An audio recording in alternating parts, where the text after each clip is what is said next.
रामलिंगेश्वर देवस्थान सुपा हे जवळजवळ 800 वर्षाचं देवस्थान आहे आणि रेकॉर्ड प्रमाणे 250 वर्षापासून रेकॉर्ड मिळत आहे. त्याच्या अगोदरचं काय रेकॉर्ड नाही. आणि हे सोंदे महाराज जे शिरसीचे मठ आहेत सोंदे महाराज त्यांच्या अंडर होतं हे देऊळ.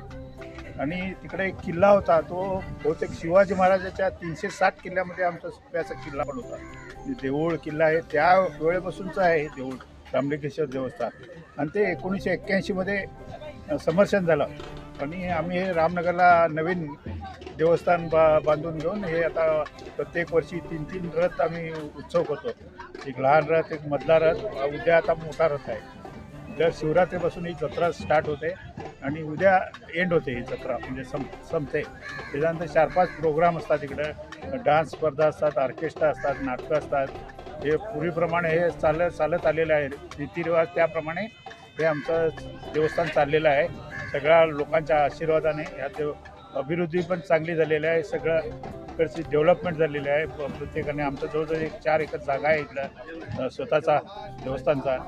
आणि हे असं चाललेलं आहे. आम्ही आता देऊळ बांधायचा संकल्प करणार आहे सगळ्यांच्या सहकार्याने. बघूया काय रामलिंग सगळ्यांना बुद्धी देऊन पुढे काय हे करतो. ते उत्सव चालू होणार आहे 4 वाजता.